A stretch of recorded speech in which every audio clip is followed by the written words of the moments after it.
Magandang umaga rin sa iyo, Sandro, at good morning sa lahat ng ating mga boss na nakatutok sa ating programa ngayong umaga. Well, tama nga kayo, no? Kailangan talagang alamin natin ang magiging lagay ng panahon natin, no? Lalo pat may binabantayan pa rin tayong low pressure area sa loob ng Philippine Area of Responsibility. At para nga naman malaman natin ang latest hinggil sa nasabing weather disturbance, atin nga po makakapanayam ngayong umaga si Pag-asa Weather Forecaster June Galang. Good morning, Mr. Galang.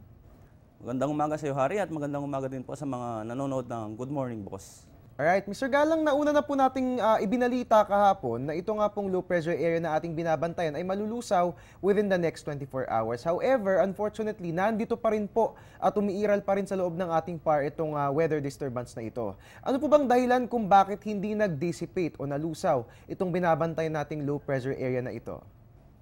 Well, may mga iba-ibang factors po kung bakit hindi nalulusaw isang low pressure area.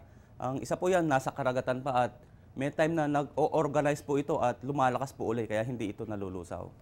Ayan mga kabayan, narinig po natin, no? Nasa karagatan pa po kasi itong binabantayan nating low pressure area, so marami pa rin pwedeng mangyari. Pwede nga malusaw ito o pwede rin lumakas ito dahil nga po sa karagatan maaari itong makakuha ng power. So ang gawin na lang po natin patuloy po nating bantayan ang lagay ng ating panahon. And speaking of pagbabantay sa lagay nitong low pressure area na ito, Mr. Galang, ano na po bang latest sa ating pagbabantay? Ano na po bang exact location nitong nabanggit na low pressure area at magdudulot po ba ito ng mga pag-ulan sa ilang bahagi ng ating bansa?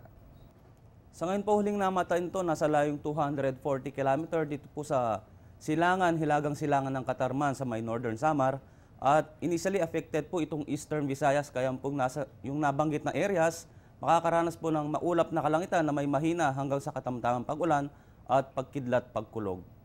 Alright, at Mr. Galang, ito po tatanungin po natin ulit, no? Nakikita na po ba natin ang nalalapit na pagde-dissipate nitong nabanggit na low pressure area o ito po ba yung magtatagal pa rin sa loob ng ating PAR?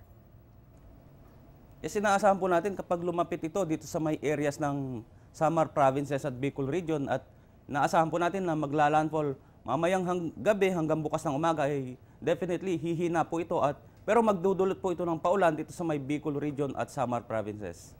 Alright mga kabayan, narinig po natin si Mr. Galang. Inaasahan nga po natin na maglalandfall po ito. So maging alerto po tayo sa lahat ng oras at patuloy po nating bantayan ang lagay ng ating panahon. Samantala dito naman po sa atin sa Luzon, no? At dito po sa atin sa Metro Manila, Mr. Galang, hindi naman po tayo direktang apektado, no? Nitong nabanggit nating low pressure area at pag-usapan na lang po natin yung mainit na panahon na nararanasan po natin dahil sa hot and dry season. So ngayon po ba, ano po ba yung highest temperature na ating naitala kahapon at mainit po ba itong ating, or rather mataas po ba yung mga figures na ating naitala? Kahapon po nakapagtala tayo ng pinakamataas dito sa Tuguegarao City, 37.5. Sinundan po ng Cabanatuan 37, General Santos City 35.8, Clark Zone sa may Pampanga 35.3, sa Naiya sa may Parañaque 35 at dito po sa may Sangli sa Imus Cavite 35 degrees Celsius po. Alright, dito naman po sa atin sa Metro and Mega Manila, Mr. Galang, ano po ba yung mga highest temperature recorded sa iba't ibang Pag-asa sites po natin? Well, meron po tayong 4 na minomonitor na stations dito sa may Metro Manila. Sa may Sangli 35 degrees Celsius po kahapon, Naiya 35 din, Port Area sa may Pamo sa Manila 34.3 at dito po sa may Science Garden sa Quezon City 34.8 po ang naitalang temperatura kahapon.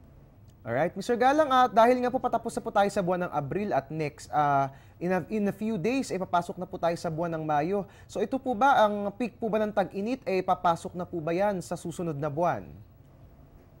Well, climatologically speaking, ang peak talaga ng tag-init na re-record tuwing buwan ng April. Kaya asahan natin itong April na ito, may tatala natin yung pinakamainit talaga dito sa halos buong Pilipinas. Alright mga kabayan, narinig po natin si Mr. Galang. No? Ito nga po buwan ng Abril ang peak season ng tag-init. So asahan po natin na mas makapagtatala pa po tayo ng mas matataas na temperatura.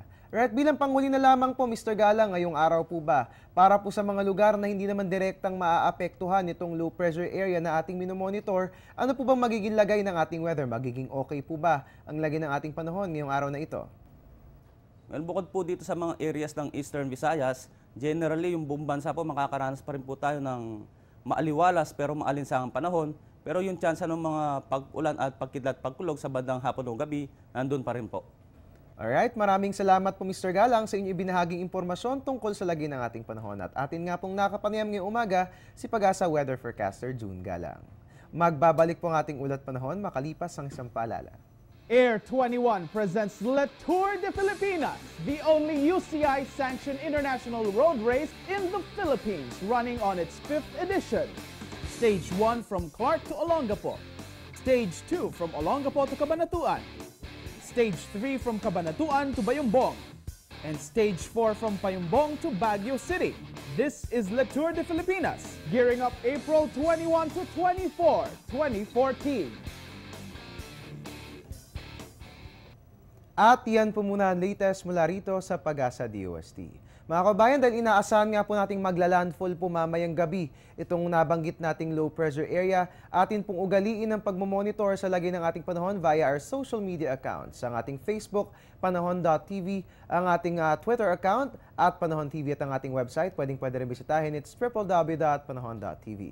At inyo nga pong nakasama ngayong umaga ang inyong weatherman, Harry Bayona, nagpapaalalang tiwala lang. May tamang panahon ang bawat pagkakataon. Antabayanan po natin ang mga susunod na weather update ni Weather Darling Obriner. Dito lamang po yan sa People's Television. Good morning, back to studio.